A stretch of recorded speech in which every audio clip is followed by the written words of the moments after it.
Dice, y Sara se rió para sus adentros diciendo, ¿tendré placer después de haber envejecido, siendo también viejo mi señor? Y el Señor dijo a Abraham, ¿por qué se rió Sara diciendo, ¿concebiré en verdad siendo yo tan vieja? ¿Hay algo demasiado difícil para el Señor? Volveré a ti al tiempo señalado, por este tiempo, el año próximo, y Sara tendrá un hijo. Entonces es una ratificación de la relación entre el nombre de la risa o del sonreír, que es el nombre de Isaac, con varios eventos. Con el evento de Abraham, donde Abraham da gracias porque Dios le ha hecho sonreír en su vejez. En el capítulo 21, del 6 al 7, se relata el nacimiento de Isaac.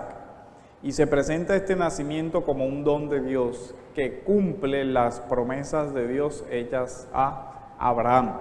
Por eso uno ve que en mucho del ciclo de en mucho del ciclo de Abraham aparece Isaac, porque dentro de ese ciclo se ve el cumplimiento de la promesa.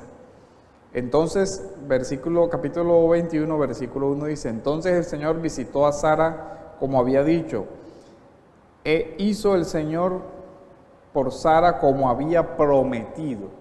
Entonces Isaac viene a ser el hijo de la promesa. Entonces por eso dentro del ciclo de Abraham se ve mucho para que se vea dentro de la vida de Abraham el cumplimiento de la promesa de Dios. Isaac sería el hijo de la promesa y Sara concibió y dio a luz un hijo a Abraham en su vejez, en el tiempo señalado que Dios le había dicho. Abraham le puso el nombre de Isaac al hijo que le nació, que le dio a luz Sara. Y circuncidó a Abraham a su hijo Isaac a los 8 días, como Dios le había mandado, como señal también del pacto. Abraham tenía 100 años cuando le nació su hijo Isaac. Y dijo Sara, Dios me ha hecho reír, cualquiera que lo oiga se reirá conmigo. Y añadió, ¿quién le hubiera dicho a Abraham que Sara amamantaría hijos? Pues bien, le he dado a luz un hijo en su vejez. Y el niño creció y fue destetado, y Abraham hizo un gran banquete el día que Isaac fue destetado. Entonces Isaac aparece como el hijo de la promesa. La narración bíblica menciona realmente pocos datos sobre la figura de Isaac, porque como hemos dicho, se ve entre dos figuras que, digamos, realzan un poco más, que son Abraham y Jacob. Tienen como más preeminencia por todo lo intrigante de su vida. Así que uno puede decir que Isaac es como un personaje de transición entre Abraham y Jacob.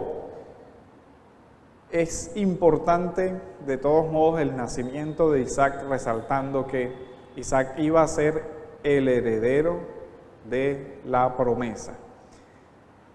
Y sería importante también, como dentro de la tipología del Antiguo Testamento, lo significativo que es el relato de Génesis 22.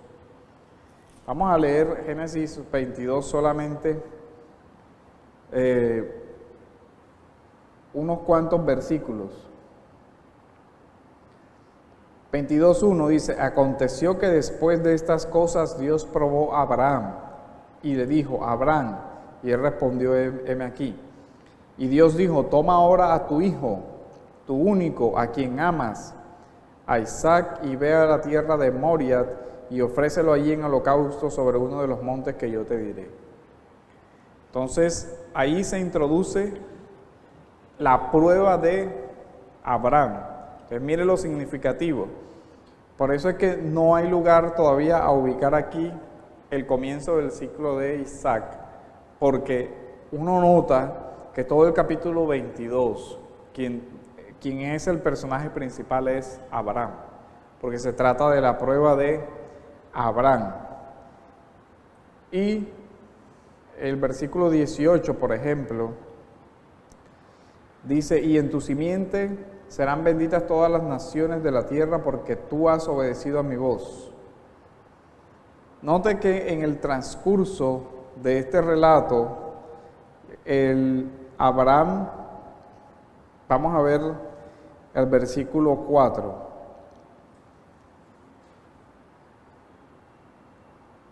Al tercer día, si note la expresión al tercer día, ¿después de cuál día? Después del día en el cual Dios le dijo, sacrifica a Isaac. Al tercer día alzó Abraham los ojos y vio el lugar de lejos, el lugar del sacrificio. Entonces Abraham dijo a sus mozos, quedaos aquí con el asno. Y note la expresión, yo y el muchacho iremos allá, adoraremos y volveremos a vosotros. ¿Estaba mintiendo Abraham acaso? No, él sabía exactamente lo que iba a pasar. Abraham sabía algo, Isaac es el hijo de la promesa. Y Dios le había dicho, por medio de la simiente de Isaac, es que va el pacto, va la promesa. De tal forma que uno puede ver que Abraham entendió que a pesar de la muerte de Isaac, algo acontecería, de tal forma que se vería un milagro en el evento.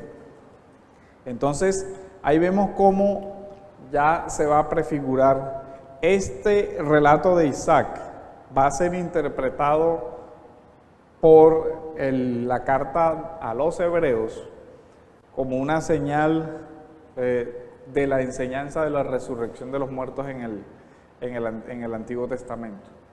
Más adelante vamos a ver esa parte.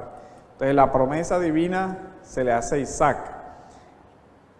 También en el capítulo 26, donde Isaac tiene un encuentro con el Señor, donde el Señor le dice, vamos a leer los versículos del 2 al 5, y se le apareció el Señor y dijo, no desciendas a Egipto, quédate en la tierra que yo te diré.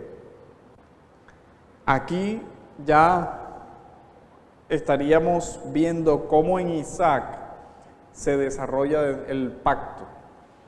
Ahora Dios aparece a Isaac y le dice, no desciendas a Egipto como antes lo hizo Abraham, quédate en la tierra que yo te diré.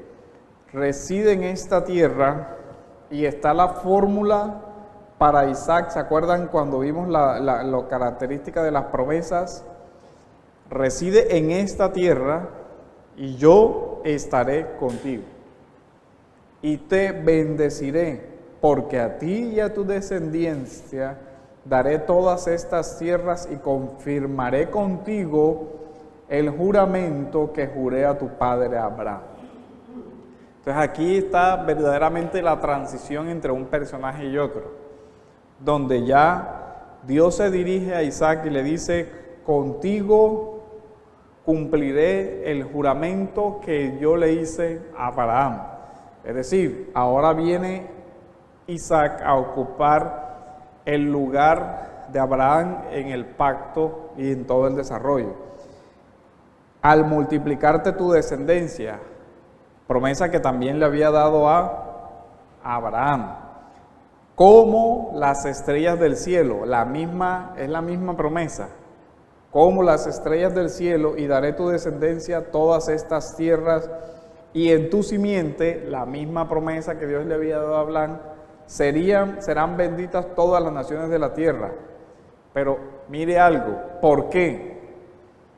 Porque Abraham me obedeció y guardó mi ordenanza, mis mandamientos, mis estatutos y mis leyes. O sea, ¿cómo vincula?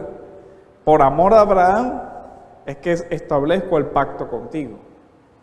Porque yo escogí a Abraham y porque yo escogí que tú, el hijo de la promesa, seas el heredero del pacto. Así que con Isaac se hace una renovación de las promesas divinas sobre la tierra, la descendencia numerosa, la bendición, y que a través de la descendencia de Abraham por medio de Isaac se extendería la bendición de Dios a todos los pueblos de la tierra. Nosotros ya podemos ver cómo todo eso va apuntando hacia el mundo venidero y hacia todo lo demás. La tradición cristiana se ha inspirado principalmente en la reflexión que hace la carta a los Hebreos sobre una interpretación cristológica del relato del capítulo 22 del Génesis. Vamos a ver Hebreos 11, del 17 al 19, donde ya vemos cómo el relato de Isaac comienza a prefigurar la muerte y la resurrección del mismo Señor. Hebreos 11, del 17 al 19.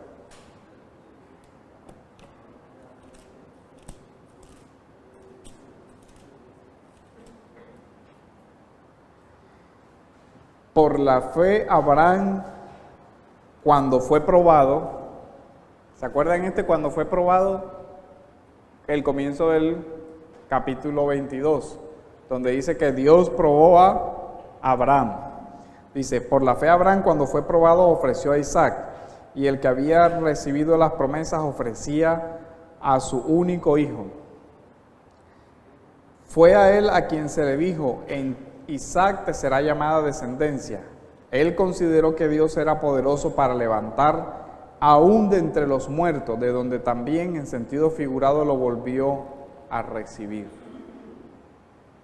Y ahí hay una referencia a que la expresión de Abraham de iremos, adoraremos y regresaremos, ahora el libro de Hebreos la interpreta como una tipología de la resurrección, de tal forma que podemos ver ese sentido ya prefigurado de Isaac. Pablo, por su parte, ve en el nacimiento inesperado de Isaac y en la elección que Dios hace de Jacob en lugar de Esaú, un motivo teológico sobre la doctrina de la salvación como don de Dios. Vamos a leerlo en Romanos capítulo 9, versículo 8. Miren cómo la teología del primer pacto va retumbando en las cartas y en todo el Nuevo Testamento. En Romanos capítulo 9, versículo 8 dice, esto es, no son los hijos de la carne los que son hijos de Dios, sino que los hijos de la promesa son considerados como descendientes. Ahora, la promesa. ¿Cuál promesa? Los hijos de la promesa es la promesa de Abraham, la promesa de Isaac, la promesa de Jacob, los que vienen por la línea del pacto. De esos está hablando, que no vienen por la descendencia solamente física, sino por la herencia espiritual que representa a Abraham como padre de la fe. Romanos del 6, en el versículo, vamos a seguir leyendo, versículo 9, porque esta es una palabra de promesa, por este tiempo volveré y Sara tendrá un hijo, Génesis 18:10. Y no solo esto, sino que también Rebeca cuando concibió mellizos de uno, nuestro padre Isaac, porque cuando aún los mellizos no habían nacido y no habían hecho nada, ni bueno ni malo, para que el propósito de Dios conforme a su elección permaneciera, no por las obras, sino por aquel que llama. Y ahora aquí Pablo está haciendo una interpretación sobre el sentido de que Dios ratificara las promesas no con Esaú, sino con Jacob. Dice que eso obedece al propósito de Dios, es decir, a la elección de Dios. Yo no sé si leyeron el artículo que les mandé sobre la elección de Abraham. Entonces, bajo la elección de Abraham entra entonces la elección soberana de Jacob. El texto está mostrando que en todo el programa se va dando una elección soberana de Dios, un don de Dios. En Gálatas, en el capítulo 4, También vamos a ver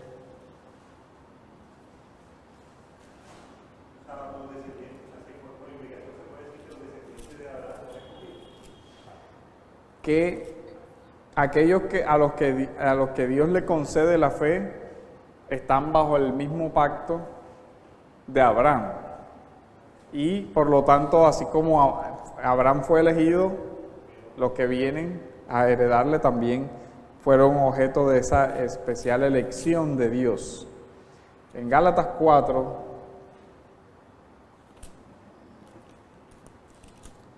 miren cómo Pablo interpreta, por eso es importante que uno tenga el relato del Génesis en la mente para poder ver las reminiscencias y lo que Pablo presupone, que ya uno entendió cuál es la promesa, el sentido de la promesa y todo lo que es, y cómo esa promesa después Pablo la interpreta como perteneciente a Cristo, como aquel hijo prometido de Dios. En Gálatas 4, en el versículo 28, dice: y vosotros, hermanos, como Isaac, sois hijos de la promesa.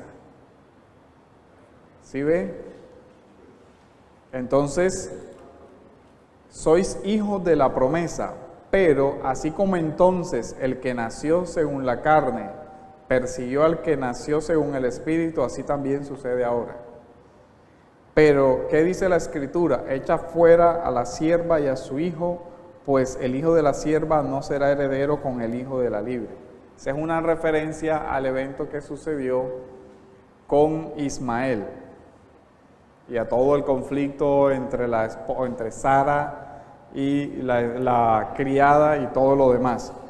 Así que, hermanos, no somos hijos de la sierva, sino de la libre, es decir, hijos por la descendencia de Isaac. No se refiere a la descendencia física de Isaac, sino por el pacto, por la vinculación por el pacto, dice. Para libertad fue que Cristo nos hizo libres. Entonces, mire cómo se nota, hijo de la libre, es decir, hijo de Sara, en consecuencia de Abraham, vincula el pacto y después muestra cómo la libertad está asociada a Cristo. Es decir, que realmente la verdadera libertad proviene de la relación con Cristo. Por tanto, permaneced firmes y no os sometáis otra vez al yugo de esclavitud. Isaac, entonces, como hijo de la promesa, miren cómo se va desarrollando todo hasta Romanos y hasta Gálatas. Después Isaac será mencionado en la genealogía del Señor, que aparece en Mateo 1 y en Lucas 3:34, y considerado entre las grandes figuras creyentes del Antiguo Testamento. Hebreos 11:20. Vamos a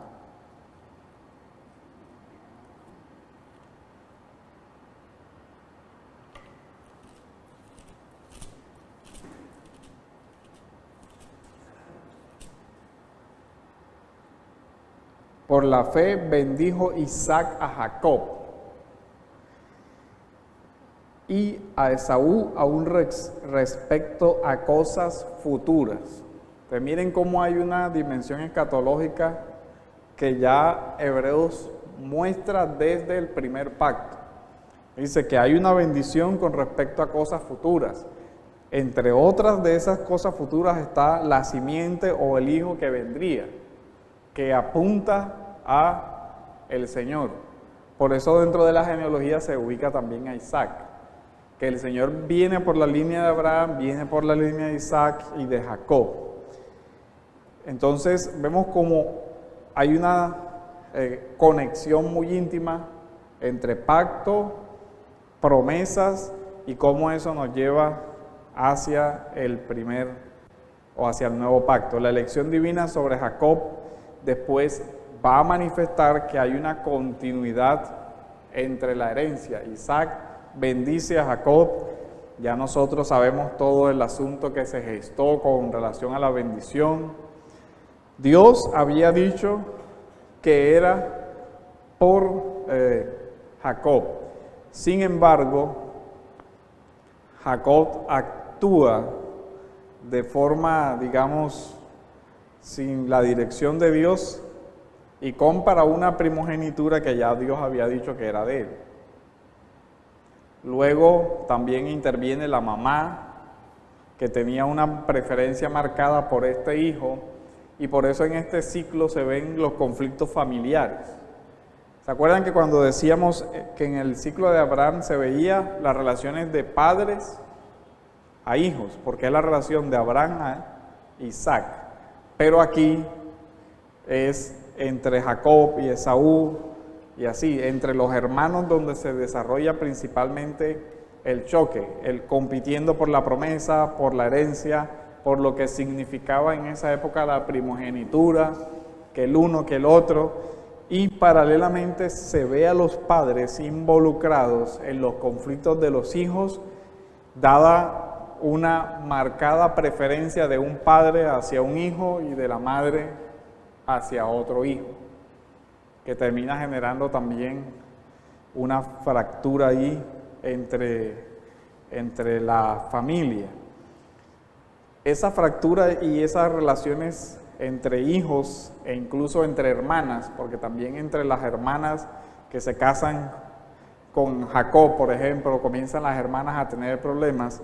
Esa resolución de los conflictos entre hermanos se va a resolver solamente en el ciclo de José, donde Dios muestra que todos esos conflictos entre hermanos se solucionan sobre la base de la gracia y del don del perdón. O sea, se introduce el perdón como remedio a la conflictividad entre los hermanos. Y eso también cuando la persona interpreta que todas las circunstancias en las que se ve envuelto vienen de la mano de Dios, como lo hace José al final. Dice, ustedes pensaron hacer mal contra mí, pero Dios realmente es el que encaminó todo esto a bien. Entonces, para que se resuelvan todas esas situaciones familiares y todos esos conflictos entre hijos, es necesario que por la gracia de Dios se vea la gracia del perdón también, y de entender las circunstancias como provenientes de la mano de Dios para moldear el carácter y la vida de las personas. Entonces, en Isaac uno ve varias tipologías o figuras del Antiguo Testamento con relación a Cristo. En el capítulo 22, que ya vimos, uno ve claramente la tipología de Isaac como el Cordero, como el Hijo de Dios, como el sacrificio y todo lo demás. Pero se da una transposición interesante. Aparece la orden de sacrificar al hijo, pero al final Abraham, cuando el hijo pregunta, Padre, aquí está la leña, aquí está todo para el sacrificio, ¿y dónde está el cordero para el sacrificio? De forma enigmática uno ve que Abraham responde, Dios se proveerá el cordero para el sacrificio.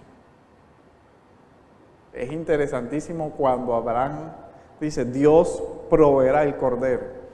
Y en el nuevo pacto se ve con toda claridad que es Dios quien proveyó el cordero para el sacrificio. Y que ya no fue un animalito, sino que fue su propio hijo. Entonces, la mano de Dios detiene la mano de Abraham para que no toque a su hijo. Dios le dice, detén, no toques al muchacho. Y Dios muestra el sustituto de la vida de Isaac en el cordero, en el animal. Pero en el nuevo pacto, donde se declara por parte de Dios, aquí mi hijo unigénito, mi hijo amado, también muere y al tercer día resucita, al mismo tercer día en que Abraham llega ya al monte. Entonces uno ve toda la tipología que hay sobre cómo se ve que esta historia de Isaac va a anunciar tipológicamente la figura del sacrificio de Isaac. En eso hay que hacer varios apuntes.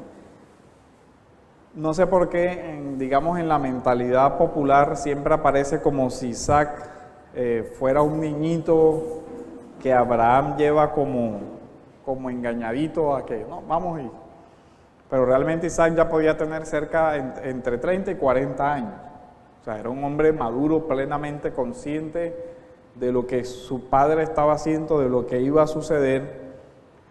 Y es interesante que cuando Abraham le ata, y no se ve o no se observa en Isaac que pregunte o que cuestione o que se rebele contra la voluntad de su padre. Es interesante cuando los evangelios hablan del Señor, por ejemplo, que dice que como cordero fue llevado al matadero, enmudeció y no abrió su boca. Tal como Isaac no protestó frente a la acción de su padre, el Señor no protestó frente a la acción de su padre, que concretaba el plan de salvación. Entonces ahí vemos todo cómo se va viendo el avance del programa del reino de Dios y cómo uno puede ver en Isaac, a pesar de que es un ciclo corto y que el personaje no es como tan intrigante como Jacob, por ejemplo, que pelea con el hermano, que se va, que huye, que se casa con una, que lo engañan, que se casa con la otra, que entonces que comienza el engaño con su suegro, que le cambia el sueldo, que viene el otro y busca la treta de cómo, digamos que no hay toda esa vivacidad de los relatos o la intriga de José, qué pasará en Egipto, etcétera, etcétera.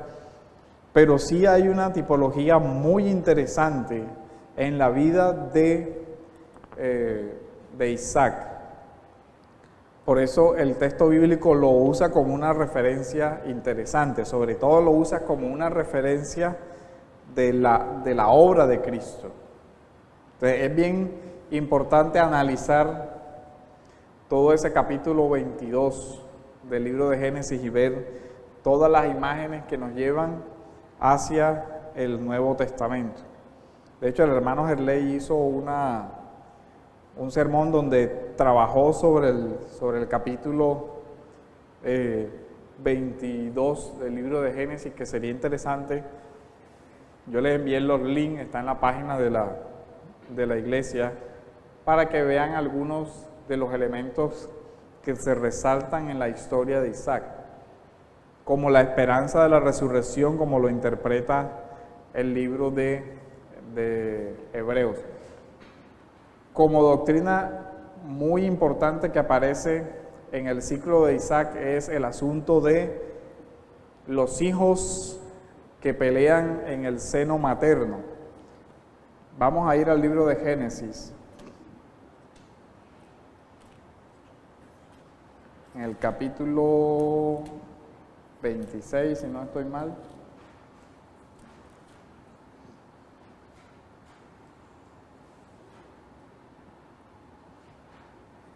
Donde está el relato de los gemelos. Esa parte del relato de los gemelos donde dice que había dos en el vientre de la esposa de Isaac. Se me perdió el versículo.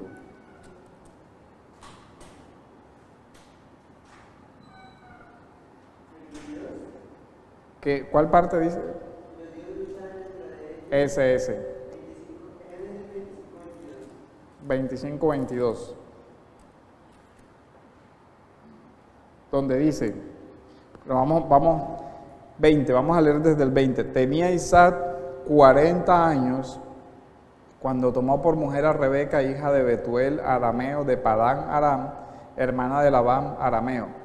Y oró Isaac al Señor en favor de su mujer, porque ella era estéril, y lo escuchó el Señor. ¿Qué paralelo notan en esta historia de Isaac? También la esposa de Abraham era estéril. También hay, digamos, que un obstáculo que solamente es vencido de forma sobrenatural. El que se cumpliera la descendencia de Abraham solo es posible si Isaac podía tener hijos, pero también la esposa de Isaac resulta que es estéril. Entonces se ve que realmente hay un plan sobrenatural de Dios con relación a esta descendencia, de tal forma que también se da aquí, así como en Abraham, un nacimiento milagroso. Ya van 2 nacimientos milagrosos que apuntan al que el nacimiento del Hijo de Dios sería un nacimiento milagroso, como el nacimiento de nuestro Señor. O sea, van apuntando a que no es algo natural, sino que hay una intervención sobrenatural de Dios en esos nacimientos. En el nacimiento del Hijo de Dios, en nuestro Señor también hay un nacimiento sobrenatural. Entonces uno va viendo cómo hay mucha tipología que se va a comprender ya es en el nuevo pacto. Y dice, y los hijos luchaban dentro de ella, y ella dijo, si esto es así, ¿para qué vivo yo? Porque ya ahí hay un anuncio de que, bueno, Dios le explicará, y fue a consultar al Señor.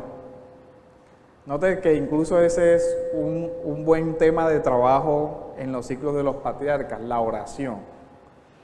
Abraham intercede, Isaac intercede por su esposa, la esposa de Isaac ora. O sea, toda esa parte de cómo es la oración en el libro de Génesis es un tema de investigación interesante. Y el Señor le dijo, 2 naciones hay en tu seno. Pues miren ya, ese conflicto entre 2 en el vientre prefigura un conflicto mucho más grande. Dice, 2 naciones hay en tu seno y 2 pueblos se dividirán desde tus entrañas. Un pueblo será más fuerte que el otro, dice, y el mayor servirá al menor. Desde ahí ya anuncia que el pacto continuaría con Jacob, como ya lo veremos porque es el segundo en nacer, realmente. Entonces ahí vemos cómo todo el proyecto de narración de la descendencia y todos los ejes de resurrección, de promesa, de cumplimiento, de cómo prefiguran de una forma interesantísima a nuestro Señor Jesucristo. Y vamos viendo nosotros también una promesa importante que se repite en Isaac, fue la que ya vimos en el capítulo 26, versículo 3, donde dice, yo estaré contigo. Lo que se cumple también cuando el Señor anuncia a sus discípulos, yo estaré con vosotros todos los días hasta el fin del mundo.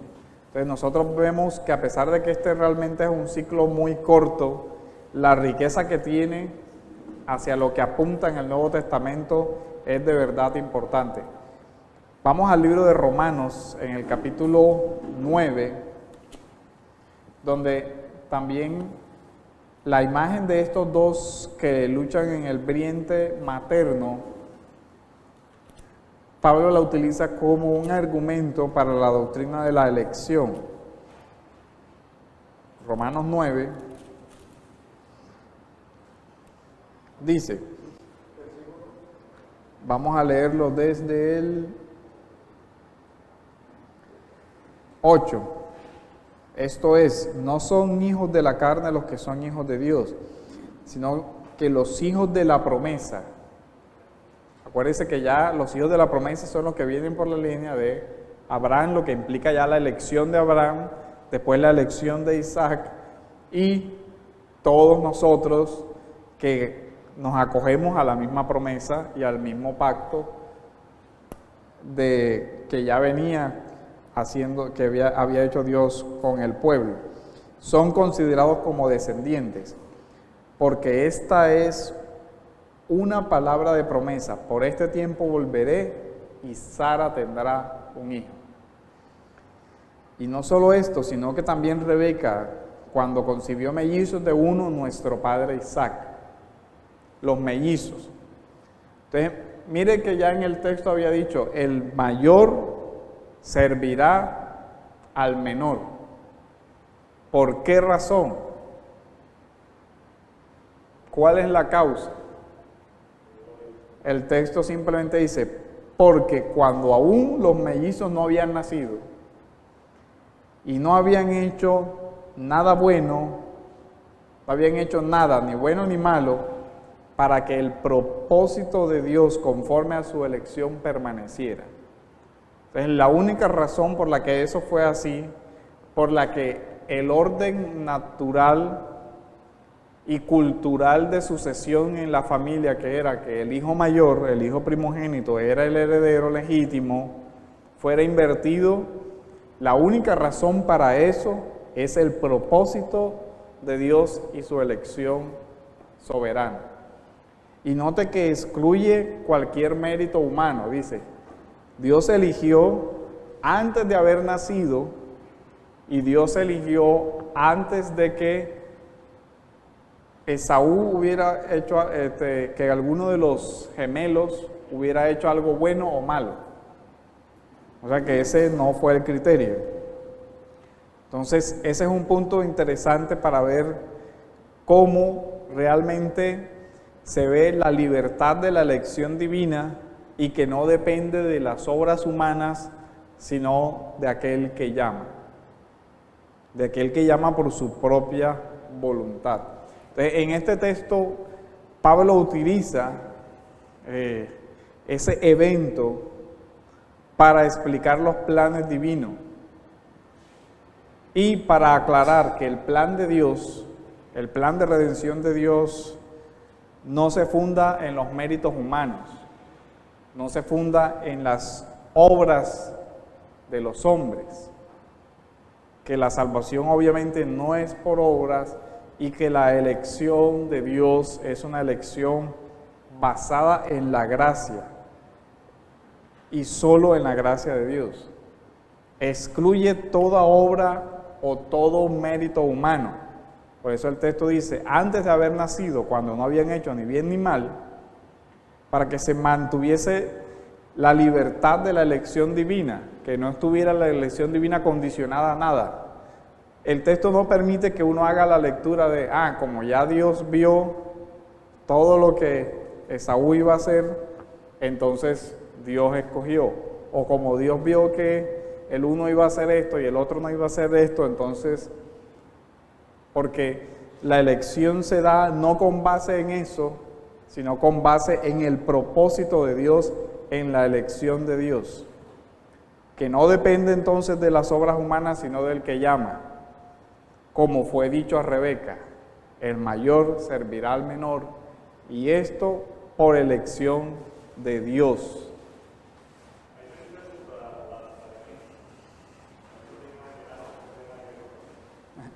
Sí, ya es otro debate, porque lo que el texto está relacionando es que la elección que Dios hace no tiene una motivación externa a Él.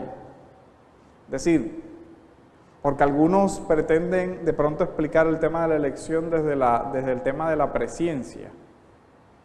No, lo que pasa es que Dios vio que Saúl iba a ser mujeriego, que Saúl iba a hacer esto, que no sé qué, que esto y lo otro, pero el texto dice, no, ellos no habían hecho ni bien ni mal, para que el propósito de Dios conforme a su elección permaneciera. ¿Cuándo? Cuando dijo, el mayor servirá al menor. O sea, eso fue un acto de la voluntad y elección de Dios.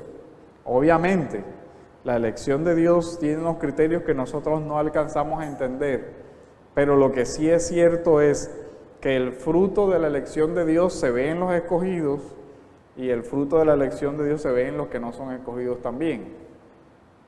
O sea, se ve en la vida de Esaú, obviamente, que se salió del plan de Dios, pero no quiere decir que Dios mire hacia adelante para después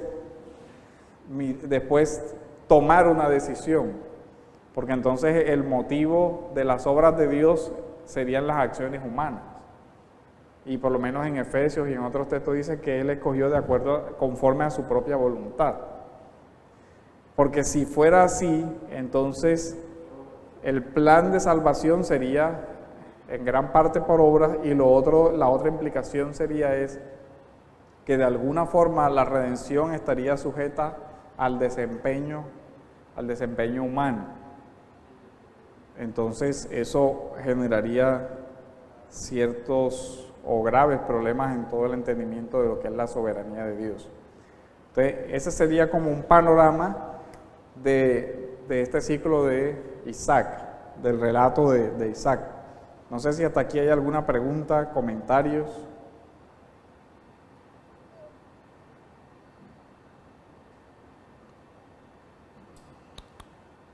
Hola.